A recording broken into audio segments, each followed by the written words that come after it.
How do women unknowingly sabotage their dating and relationships with men?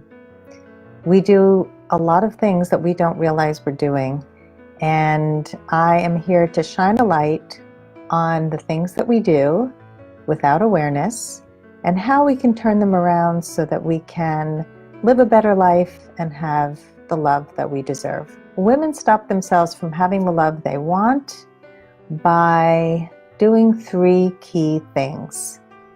Number one, they self-sabotage by blocking opportunities for dating and love. They do this unconsciously. They broadcast to the world that they're not interested in a relationship. And it's not something we intentionally do, but by blocking opportunities for dating and love, we're saying to the world, we don't need it, we don't want it. Number two is resistance. You are resistant. So this is when you're open to love, but you avoid opportunities to make yourself available to dating or meeting men.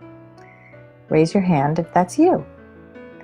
Or you might fall into the third category, which is you're ambivalent. You kind of want to find love, and maybe you're dating online, but you're not fully committed. So you're sending mixed messages to potential dates because you're half in and you're half out. Let me know if that's true for you. So all of these things stem from limiting beliefs about yourself, about men, and about relationships. And I'm going to go through all three of them, and then we're going to talk about what you can do about it. So let's talk about beliefs about yourself. And these are beliefs like, I am not enough. I'm not young enough. I'm not smart enough. I'm not wealthy or pretty enough. I'm terrible at relationships. And I'm better off single. Let me know if that's true for any of you. Number two limiting belief is your beliefs about men. And these are things like all men cheat, or men don't value women, men are selfish, men are clueless, men are going to break my heart, or men disappoint. Mine was men disappoint me. That was my big one for a very long time. And of course, that is what I found. In every single man, they all disappointed me. So let me know if that's true for you. And the third is your beliefs about relationships. And that's like your beliefs are, relationships are about compromising too much. A relationship is going to stunt my independence, or I don't have time for a relationship. And it's something along those lines. So let me know if that one rings true for you. Let's talk about how to break this cycle of self-sabotage. The antidote to self-sabotage is self-compassion and self-awareness. And I talk about this all the time. We need to be kind to ourselves, and we need to be aware of what we're doing and what we're creating out there in the world when it comes to relationships especially. So let's talk about beliefs.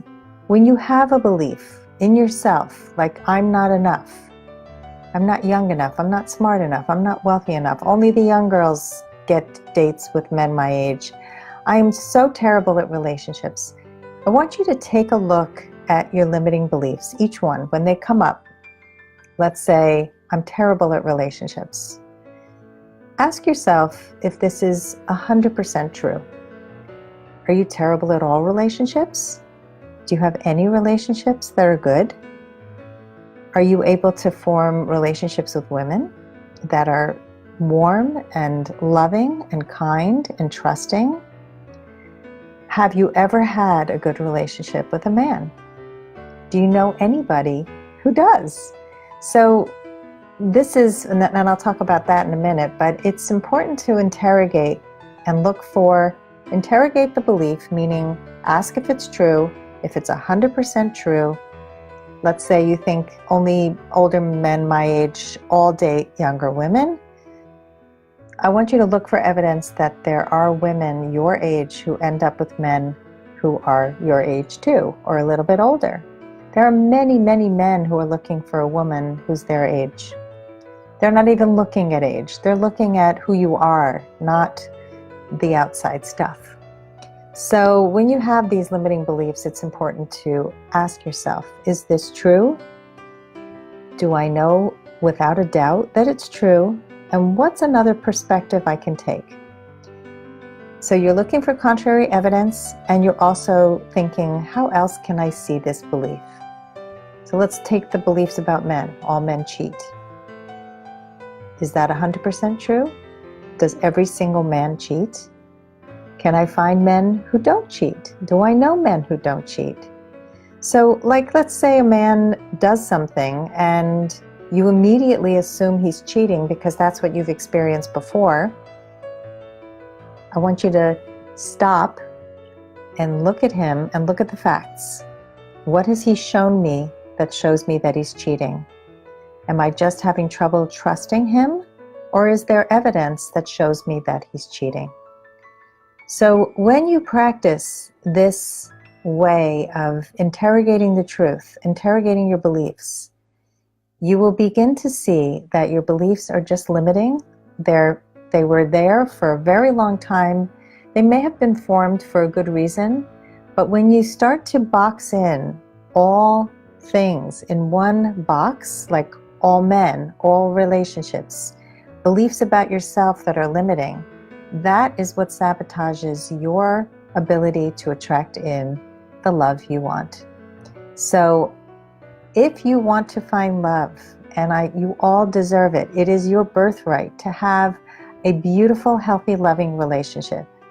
You've got to look at those limiting beliefs and start busting each one of them. So that's your homework. Take those beliefs. Every time they come up, notice them, bust them out, and soon they will not be limiting beliefs anymore, and you're going to be much more open to receiving and giving the love that you want.